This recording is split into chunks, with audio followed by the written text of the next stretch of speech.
তো বন্ধুরা দেখো মাংস নিয়ে এসেছে। তো মাংসর মধ্যে আমি জিরে, আদা, লঙ্কা, পেঁয়াজ সব কেটে রেডি করে এর মধ্যে দিয়ে মিক্স করছি। তোমাদের আগেরটা দেখাতে পারিনি, এই জন্য দুঃখিত। তো সব রেডি করছি, দেখো সব নিয়েছি। আমি ভালো করে মেখে 5 মিনিট রেখে দেব। দেখো মাংসটা আমার 5 মিনিট হয়ে গেছে। এখন গ্যাসে বসিয়ে দিচ্ছি। গ্যাসে বসিয়ে দিলাম, দিয়ে একটু ভালো করে আবার নেড়ে দিলাম।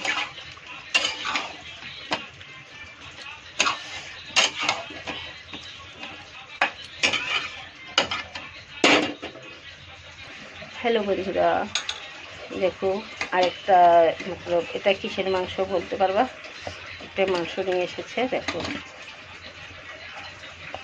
দেখে চিনতে পারছো এটা কিসের মাংস? এটা আমি এখন রান্না করব। এটা একটু গরম জলে বয়েল করে নিয়েছি।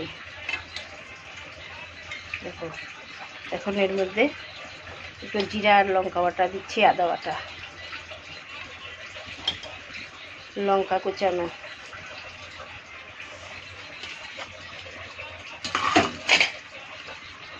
টমেটো কুচানো, পেঁয়াজ কুচানো,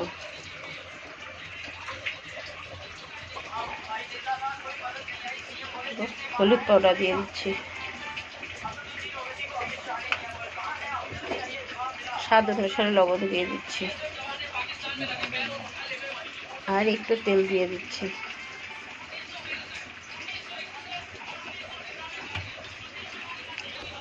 এখন দেখো সব দেওয়া হয়ে গেছে মশলাটা, আমি এখন ভালো করে মেখে নেব।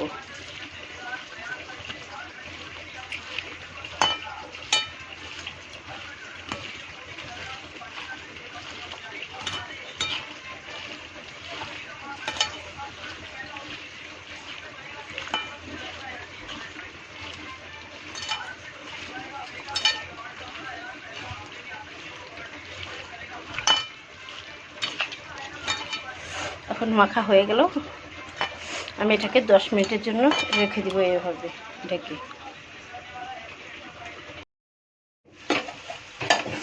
দেখো মুরগির মাংস আমার কষানো হয়ে গেছে।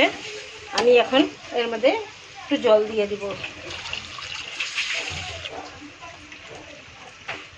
জল দিয়ে দেবো, জল দিয়ে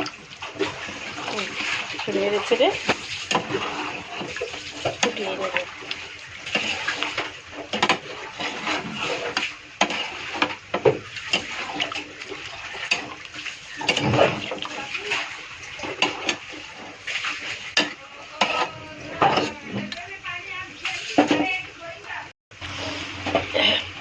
দেখো মুরগির মাংস আমার হয়ে গেছে, এখন আমি নামিয়ে নিব।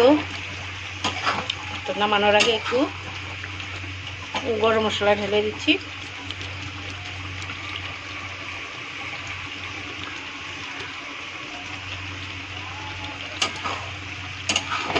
দেখো গরম মশলা দিয়ে ভালো করে মিক্স করে এখন আমি এটাকে নামিয়ে নিব। দেখো নামানো হয়ে গেছে, দেখছো সেই খেতেও দুর্দান্ত স্বাদ হয়েছে আর দেখতেও অপূর্ব লাগছে। তো তোমাদের কার কার ভালো লাগছে কমেন্টে অবশ্যই জানিও, লাইক করো, কমেন্ট করো, শেয়ার করে দিও। ওকে বন্ধুরা, টাটা, বাই বাই।